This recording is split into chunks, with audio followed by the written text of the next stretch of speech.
Sensus data pasien. Sensus adalah cara atau metode untuk mengumpulkan dan melakukan perhitungan terhadap suatu data bertujuan untuk mengetahui karakteristik serta informasi dalam waktu tertentu.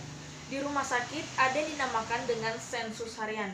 Sensus harian dilakukan agar dapat mengetahui berapa jumlah pasien yang masuk maupun yang keluar, kemudian mengetahui jumlah pasien yang lahir maupun yang meninggal, serta mengetahui jumlah tempat tidur yang tersedia maupun yang terisi di rumah sakit.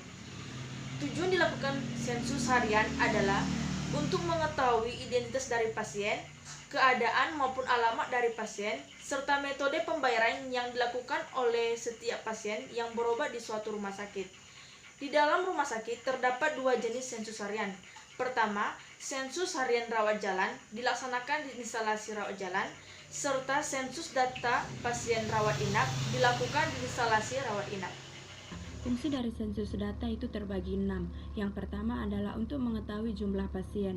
Yang kedua adalah untuk informasi mengenai diagnosa penyakit dan jumlah kunjungan pasien datang dan keluar. Yang ketiga adalah untuk menghitung dan menyediakan fasilitas pelayanan kesehatan.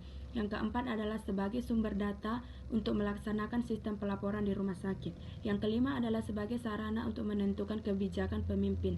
Yang nomor 6 adalah sebagai arsip rawat jalan, poliklinik, dan rawat jalan. Selanjutnya yang nomor 4 saya akan menjelaskan tentang bentuk penyajian sensus data. Bentuk penyajian sensus data itu terbagi dua, yaitu bentuk tabel dan diagram.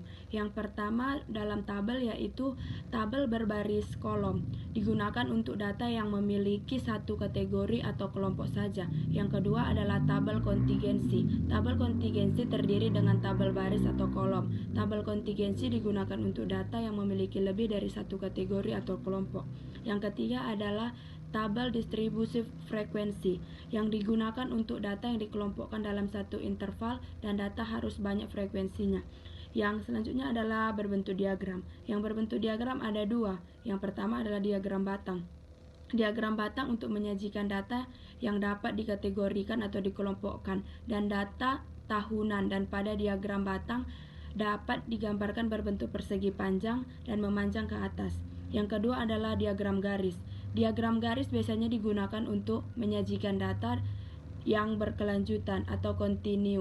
Faktor yang mempengaruhi keterlambatan dalam pengembalian sensus harian rawat inap itu yang pertama dikarenakan adanya pekerjaan dari petugas tersebut mengerjakan pekerjaan yang lain sehingga pengisian tersebut terkendala. Yang kedua, petugas administrasi juga mengerjakan pekerjaan lain, diantaranya mengurus keuangan, pengklaiman, dan kuantitas pasien yang banyak menyebabkan petugas terlambat dalam melakukan pengisian formulir sensus harian rawat inap tersebut. Yang ketiga itu adanya ketidaktepatan atau kelonggaran dalam melakukan pengisian yang seharusnya diisi oleh perawat pada malam hari sekitar jam 12 malam hingga sampai dengan 24 WIB setiap harinya.